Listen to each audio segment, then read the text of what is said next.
Degana BJP seat निकालेगी और बहुत ही अच्छे मतों से, लगभग 30,000 वोटों से जीतेगी। कि इतना भ्रष्टाचार भी, यहाँ ट्रांसफार्मर के लिए पैसा, फलाने के लिए पैसा, हर चीज़ के लिए बिजली बोर्ड के अंदर पैर रखते ही उनका पैसा चालू। 5 घंटे लाइट के लिए हमें पैसा दोगे तो हम आपकी लाइट का ट्रिप नहीं करेंगे। राहत कैंप में उल्टा कोई बेचारा मोटरसाइकिल से जा रहा है, माँ बहन मोटरसाइकिल से जा रही है तो उनका 100 रुपये या 50 रुपये खर्ची कर रहा है। इनके कर्मचारी इतने भ्रष्टाचार में लिप्त हैं कि वो कर्मचारी कुछ भी नहीं करने के लिए वो आते हैं कि वापस दोबारा जाकर कल वहाँ से लेके आओ, कल बिजली से लिखा के लाओ, फलाना से लिखा के लाओ, फलाना से लिखा के लाओ, इधर उधर भटकाने का काम के सिवाय इनके रात के में कोई हम देखते हैं कि बीजेपी हो चाहे वो कांग्रेस हो, पार्टी में जब टिकट की बात आती है तो बहुत सारे ऐसे 6 मंथ राइजर वाले भी हो जाते हैं। तो आप कितने समय से आप यहाँ पे स्टेबल हैं और लोगों की सेवा कर रहे हैं? मैं पार्टी का सक्रिय सदस्य हूँ 94 से जी, और अभी भी मैं पार्टी का सक्रिय। अभी मेरे को पार्टी ने मेरे को जिला का मंत्री का दायित्व नाम पे एक ये हमारा था, ये टंगस्टन का प्रोजेक्ट जी, उसको ही इनकी गवर्नमेंट, कांग्रेस गवर्नमेंट आई, इसको ही बंद कर दिया। तो कम से कम 1500 आदमियों को घर से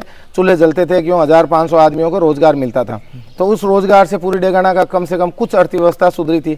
लेकिन ये पूरी हमारी आज की अर्थव्यवस्था है टोटल कृषि के ऊपर निर्भर है, और कृषि में मोदी जी का काम बहुत अच्छे हैं, समर्थन।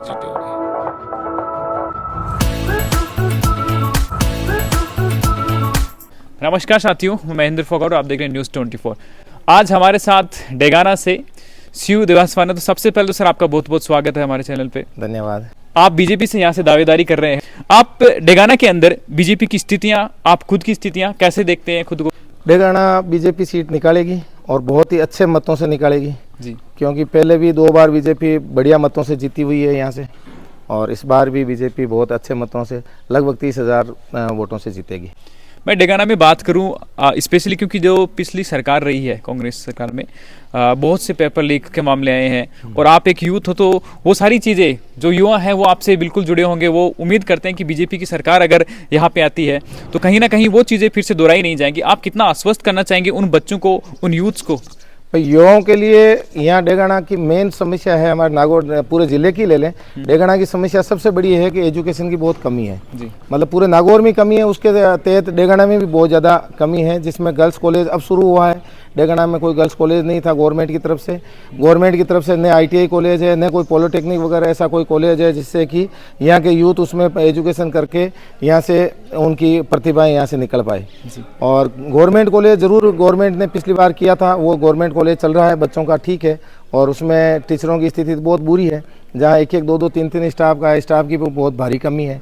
और स्कूलों में तो ऐसी स्थिति है जिसकी कोई कमी नहीं, हर स्कूल में स्टाफ की कमी है। तो ये एक एजुकेशन के मामले में सबसे फेल्यूर सरकार है कांग्रेस जी।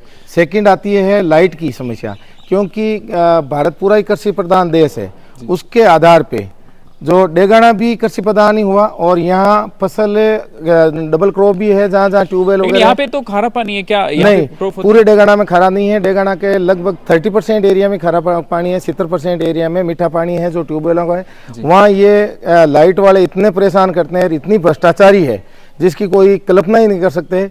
और हम बीजेपी में तो ऐसी कल्पना नहीं कर सकते कि इतना भ्रष्टाचार भी, यहाँ ट्रांसफार्मर के लिए पैसा, फलाने के लिए पैसा, हर चीज़ के लिए बिजली बोर्ड के अंदर पैर रखते ही उनका पैसा चालू हो जाता है, या बिजली बोर्ड से के कोई भी कर्मचारी से बात करते ही उनका भ्रष्टाचार चालू हो जाता है। चाहे कोई भी हो बिजली बोर्ड का कर्मचारी, वो कहता है कि साहब हम 8 घंटे लाइट देंगे, 6 घंटे लाइट देंगे, 5 घंटे लाइट के लिए हमें पैसा दोगे तो हम आपकी लाइट का ट्रिप नहीं करेंगे।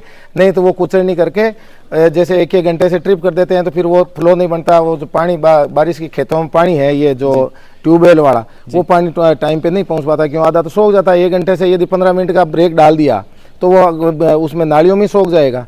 तो ये नुकसान किसानों को हो रहा है। तो इसके लिए हमारी विशेष यहाँ पर एक मेजर इश्यू एक ड्रिंकिंग वाटर का भी है, उसको लेकर आप? ड्रिंकिंग वाटर की तो ये स्थिति है, ये भारत सरकार का जल जीवन मिशन के तहत होता है। अब ये कांग्रेस गवर्नमेंट कह रही है हम कर रहे हैं, ये इसको फेल करने के मूड में है जो ड्रिंकिंग वाटर है। और अभी तक कई घर ऐसे हैं जहाँ पाइपलाइन जरूर बिछा दी, लेकिन वहाँ पानी का 10-10 दिन तक तो नहीं आता। मेरे पास रोज ही प्रॉब्लम आती है। इनके कर्मचारी इतने ढेठ हो रखे हैं जो कभी किसी की सुनते ही नहीं है। यहाँ तक कि मेरा मानना है शायद उनके MLA, अभी जो कांग्रेसी MLA हैं, उनकी भी नहीं सुनते होंगे जी।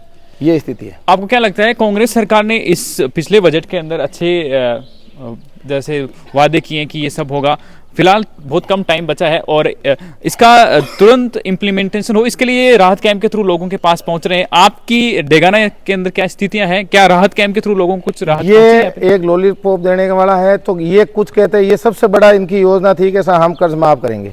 ये कर्ज माफ को भुलाने के लिए ये राहत कैंप किया है। इन्होंने कहा कर्ज माफ के नाम पे, झूठे वादे के नाम पे ये पिछली गवर्नमेंट, कांग्रेस गवर्नमेंट आई थी और प्योर झूठा वादा था। इसमें एक का भी कर्ज माफ नहीं किया कांग्रेस गवर्नमेंट ने, कोई किया हो, आप ही घूमते रहते हो, किसी ने किया है तो वो मेरे को आप बता दीजिएगा। आपको क्या लगता है जो 500 रुपए में सिलेंडर देने की इनकी योजना ये है, क्या ये मार्च इनका, मैं आपको पहले बीच में बात काट रहा हूँ, इन्होंने कहा हम मार्च से चालू करेंगे, तो गैस वाले बेचारे, गैस एजेंसी वाले बेचारे से या सिलेंडर वाले वो देख रहे हैं कब हमें देंगे, कब देंगे। मार्च का आज अप्रैल भी निकल गया, मई भी निकल गया, जून भी निकल गया और लग रहा है जुलाई निकल गया। इतने में नवंबर दिसंबर में चुनाव आ जाएंगे। इनके 500 रुपये मेरे को नहीं लगता अभी किसी को 500 रुपये में दिया हो तो एक भी बता दो। ये राहत कैंप के नाम पे उनको जबरदस्ती झूठे झूठे इनको बुला लेते हैं, जबकि गवर्नमेंट के पास डाटा सारा है, करना चाहे तो ये 500 रुपये में करें, कौन मना कर रहा है। डाटा तो ऑनलाइन है आज की टाइम में, सीधा खाता उनके खाते में पैसा डालना, जो भी सिलेंडर ले रहा है उसके खाते में पैसा डालो। यहाँ जबरदस्ती ये अननेसेसरी जनता का पैसा खर्च कर रहे हैं। राहत कैंप का कोई औचित्य नहीं है, बिल्कुल औचित्य नहीं है। राहत कैंप में उल्टा कोई बेचारा मोटरसाइकिल से जा रहा है, माँ बहन मोटरसाइकिल से जा रही है तो उनका 100 रुपए या 50 रुपए खर्च ही कर रहा है। इनके कर्मचारी इतने भ्रष्टाचार में लिप्त हैं कि वो कर्मचारी कुछ भी नहीं करने के लिए वो आते हैं कि वापस दोबारा जाकर कल वहां से लेके आओ, कल बिजली से लिखा के लाओ, फलाना से लिखा के लाओ, फलाना से लिखा के लाओ, इधर उधर भटकाने का काम के सिवाय इनके राहत कैंप में कोई काम नहीं हो रहा। जी शिव जी, मैं एक चीज़ और भी आपसे जानना चाहूँगा। जो डेगाना विधानसभा है इसमें आपने ज़्यादातर इश्यूज़ की आपने बात करी कि ये सब चीज़ें हैं, लेकिन क्या कॉन्स्टिट्यूशन के अंदर हर कॉन्स्टिट्यूशन हम देखते हैं कि बीजेपी हो चाहे वो कांग्रेस हो, पार्टी में जब टिकट की बात आती है तो बहुत सारे ऐसे 6 मंथ राइजअप वाले भी हो जाते हैं। तो आप कितने समय से आप यहाँ पे स्टेबल हैं और लोगों की सेवा कर रहे हैं? मैं पार्टी का सक्रिय सदस्य हूँ 94 से जी, और अभी भी मैं पार्टी का सक्रिय, अभी मेरे को पार्टी ने मेरे को जिला का मंत्री का दायित्व दे रखा है और पार्टी की विचारधारा से हम चल रहे हैं और पार्टी के नाते हम काम कर रहे हैं। एक कार्यकर्ता के हैसियत से मैं मेरा पूरा काम कर रहा हूं पूरी विधानसभा में। जी, बहुत सारी एक ये बहुत इंपॉर्टेंट चीज़ होती है, टिकट को लेकर आप कितना आश्वस्त करना चाहेंगे, आप में जो बिलीव करते हैं उन लोगों? नहीं, टिकट काम करने वालों को पार्टी, हमारी पार्टी एक ऐसी है कि एक आम किसान को, आम आदमी को अर्श से फर्श मतलब ऊपर पहुंचाती है। जैसे मान लो सतीश जी पूनिया एकदम किसान आदमी थे, उनको प्रदेश अध्यक्ष का पद भी दिया, और सीपी जोशी जी हैं या प्रधानमंत्री जी का नाम ले लो, जो चाय से शुरू किया अपना जीवन और जमीनी से जुड़ के आज प्रधानमंत्री जी। ये एक ही पार्टी ऐसी है, विश्व की सबसे बड़ी पार्टी बीजेपी है, जिसमें आम कार्यकर्ता की पूछ होती है और हम आम कार्यकर्ता हैं तो हमारी उम्मीद है पूछ होगी।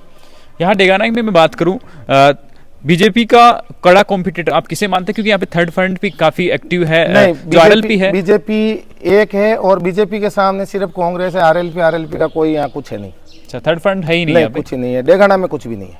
तो कितना बड़ा कंपटीटर आप उन्हें मानते हैं कांग्रेस को? नहीं, कांग्रेस कंपटीटर तो है ही, इसमें कोई दो राय नहीं जी। लेकिन इस बार कांग्रेस बुरी तरह से हारेगी, ये भी फैक्ट है। तो कौन से वो 2-4 मुद्दे ऐसे हैं जिन्हें लेके आप जनता के बीच जा रहे हैं? देखो, और क्या फीडबैक मिल रहा है? सबसे बड़ा मुद्दा है आज डेगाना में कांग्रेस के जो अभी विधायक हैं, इसके फादर ये 20-20, 30-30, 25-25 साल हो गए, 20-25 साल हो गए ये मतलब राज करते हुए, यहाँ एमएलए बने हुए।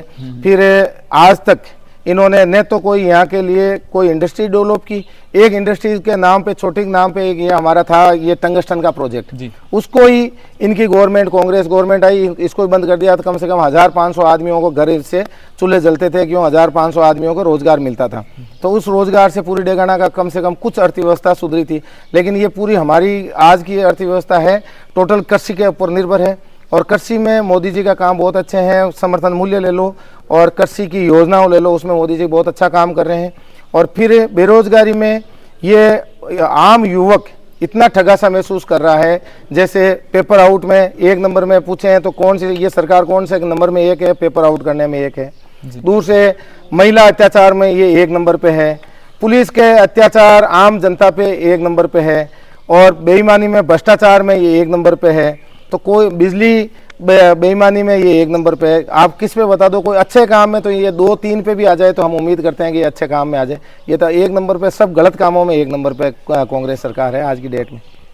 तो एक आखिरी सवाल, क्योंकि कर्नाटका के जो चुनाव थे उनके बाद में पूरा रेशियो थोड़ा बदला है और कहीं ना कहीं बीजेपी के लिए भी ये थोड़ा एक भागदौड़ भरा टाइम हो गया, क्योंकि पहले आश्वस्त थे कि हाँ चलो निकालेंगे, जो एक अल्टरनेट यहाँ पे चलता आ रहा था, कभी एक बार बीजेपी एक बार कांग्रेस। लेकिन क्या इस बार आप चुनौतियां मानते हैं? बीजेपी यहाँ से राजस्थान भर से, आपकी डेगाना सीट को भी आप ले लीजिए, कितने सीटें आप करना चाहेंगे कि हाँ बिल्कुल हम इतने के साथ जीत रहे हैं, या फिर राजस्थान में हमारी 165-66 भी आई हुई है। अब रही बात आप कर्नाटक के लिए कह रहे हो, तो कर्नाटक में आपको ये हम बता दें कि वहाँ वोट और परसेंटेज हमारा कम नहीं हुआ है। अब रही बात सरकार के लिए, यहाँ मात्र 1.5 लाख से 0.5% से अपनी सरकार, बीजेपी की सरकार आती कांग्रेस में चली गई। तो वोट और परसेंटेज जनता चाहती है, ये नहीं है जनता ने नकार दिया। कर्नाटक में भी नहीं नकारा और राजस्थान की जनता ने भी नहीं नकारा। सीटें नहीं आई वो एक अलग है इशू, तो एक वोट से जीतने वाला प्रजातंत्र में है वो बड़ा होता है, लेकिन वोट और परसेंटेज की आप गिनती करो तो 0.5% कोई ज़्यादा मायना नहीं रखता। मात्र पूरे राजस्थान में 10 करोड़ में एक आधा 1.5 लाख के वोटों में कोई मायना नहीं रखता। और इस बार बहुत अच्छे मतों से और हमारी सीटें 150 प्लस है, आने की संभावना पूरी है। जी एक आखिरी सवाल, उन यूथ वोटर्स को जो पहली बार वोट करेंगे, क्योंकि हर कॉन्स्टिट्यूशन के अंदर 20 से 25 हज़ार वोटर्स ऐसे होते हैं जो हर बार नया, और उनके लिए उत्साह का विषय होता है, वो लोकतंत्र में पहली बार इंटर करते हैं और उनका जो पूरा कैरियर है, जीवन है, वो पूरा डिपेंड करता है सरकार पे, क्योंकि हम आज भी हमारी डिपेंडेंसी जो है वो गवर्नमेंट जॉब पे बहुत ज़्यादा है, प्राइवेट सेक्टर के अंदर इतने जॉब्स नहीं है। तो वो किस दिशा में जाएं, क्या आप की तरफ से क्या मैसेज है उनको? डेगाना की स्पेशली डेगाना की जो मोदी जी का मेक इन इंडिया है, उसके तहत मोदी जी यहाँ इंडस्ट्री डेवलप करने में विश्वास ज़्यादा रखते हैं। सरकारी नौकरियों के लिए बीजेपी सरकार, हमारे वसुंधरा जी सरकार थी, उन्होंने खूब सरकारी नौकरियां दी थी, वहाँ पेपर भी आउट नहीं हुए थे। ये पेपर आउट करके एक इंडस्ट्री बना ली है कांग्रेस गवर्नमेंट ने कि पेपर आउट करो। गरीब आदमी 10-10, 15-15 लाख रुपए कहाँ से दे पाता है? उनकी तो एक ही सोच है कि 10-15 लाख रुपए लाओ और गवर्नमेंट जॉब लग जाओ। ऐसा बीजेपी में है नहीं, तो युवा बीजेपी की तरफ पूर्ण तरह झुक। तो सर के बारे में आप क्या राय रखते हैं? डेगाना विधानसभा के अंदर बीजेपी की स्थितियों को लेकर आप कितने आश्वस्त हैं? ये कमेंट सेक्शन में राय जरूर रखिएगा। Thanks for watching, meet we soon in next video.